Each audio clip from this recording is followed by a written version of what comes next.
Bom dia, a paz do Senhor a todos. Hoje eu vou deixar uma lição aqui para nós em 1 Coríntios, no capítulo 11, no versículo 24 e 25, que diz assim: E, tendo dado graças, e partiu, e dizendo: Tomai, comeis, isto é o meu corpo, que a partido de vós, fazei isto em memória de mim.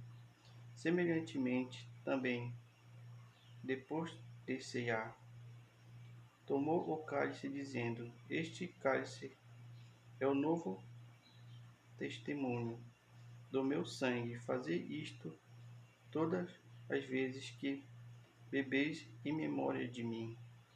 Eu quero deixar também aqui para nós uma orientação que está aqui onde eu aprendi na escola bíblica, que diz assim: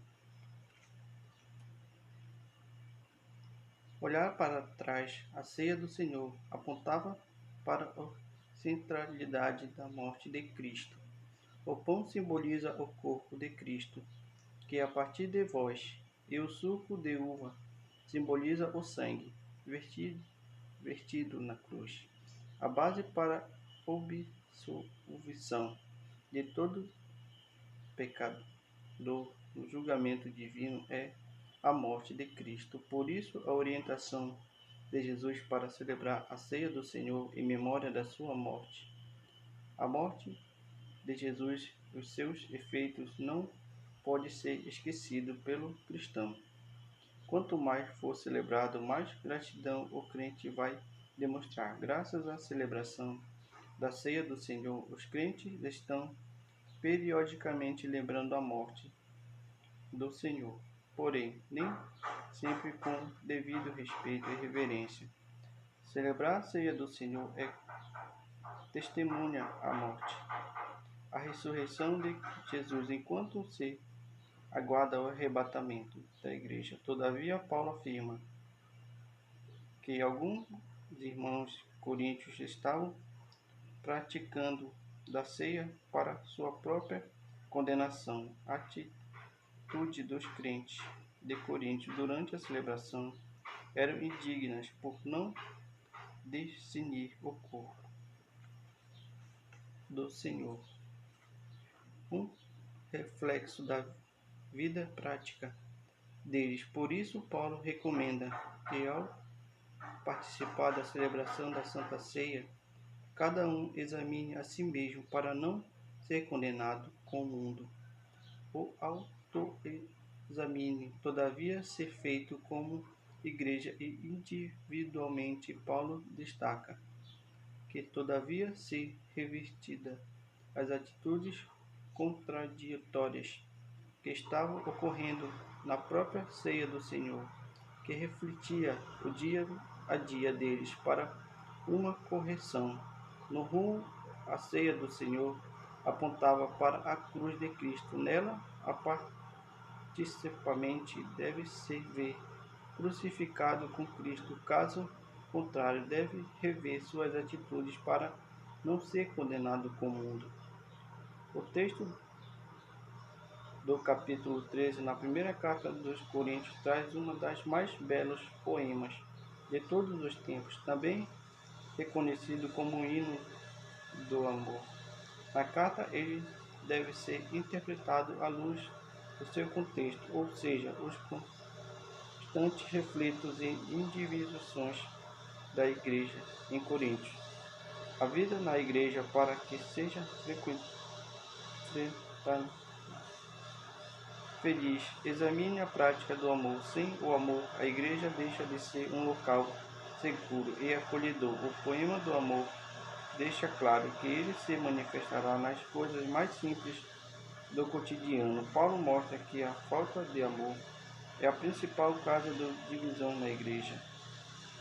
Paulo termina o capítulo 12 aconselhando os coríntios a buscarem os conselhos dos que os apresentarem um caminho ainda mais excelente. Na sequência, apresenta o poema do amor para mostrar como os dons devem ser utilizados. passar aqui para a ressurreição e os destinos do cristão salvo. Paulo, antes de chegar ao Coríntios, teve uma experiência amarga em Atenas. O público estava atento à mensagem dele, mas quando o apóstolo falava a respeito de Jesus e a sua ressurreição, Anastasis, os gregos passavam a se tratar de um paroleiro ou um pregador de deuses estranhos. Assim a rejeição foi imediata. Os gregos acreditavam que a alma era imortal, mas vivia aprisionado no corpo mortal. O corpo era visto como impedimento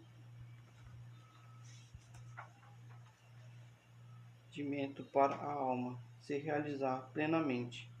Em Coríntios não era diferente, ou mesmo algumas pessoas da igreja voltavam a ter dúvidas a respeito da ressurreição. Então, Paulo afirma a fé na ressurreição de Jesus que garante a vitória definitiva sobre o pecado. Em 1 Coríntios, no capítulo 15, no versículo 20 e 28, ele afirma que se esperarmos em Cristo, se nesta vida somos os mais miseráveis de todos os homens. Em 1 Coríntios, no capítulo 15, no versículo 19.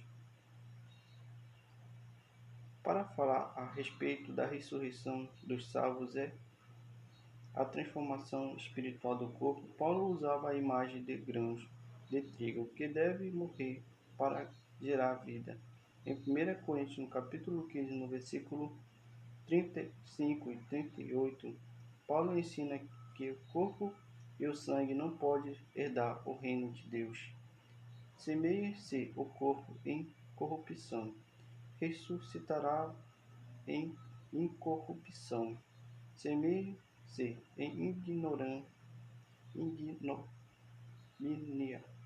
e ressuscitará em glória. Semeia-se em fraqueza, ressuscitará com vigor. Semeia-se com corpo animal, ressuscitará com espiritual. Deus dá a cada semente o corpo que quer. Ao salvo dará um corpo glorioso. Entre os gentios haverá muitas dúvidas a respeito da ressurreição. Para eles, a morte era um dos pré-requisitos para a ressurreição.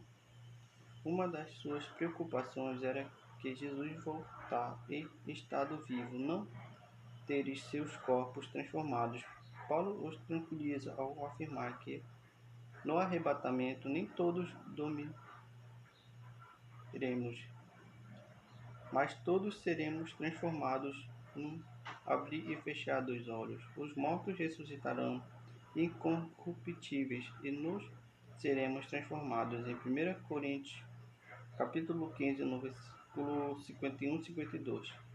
Jesus transformou o instrumento de tortura e humilhação para os gentios e a maldição para os judeus, em um sinal de salvação, a ressurreição para os cristãos. Quando Cristo se manifestará, os cristãos salvos serão semelhantes a ele. Em 1 João,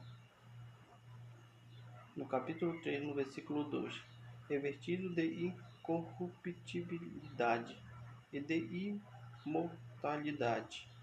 Em 1 Coríntios, no capítulo 15, no versículo 54, Paulo conclui o capítulo 15 dizendo: portanto, meus amados irmãos, sede firmes e constantes, sempre abundantes na obra do Senhor, sabendo que o vosso trabalho não é em vão no Senhor. E é isso que eu quero deixar para nós hoje, refletir. Deixe seu comentário aí, o que você achou dessa lição. E se inscreva no canal, ative o sininho e vamos juntos buscar mais a presença de Deus. Amém? Muito obrigado a todos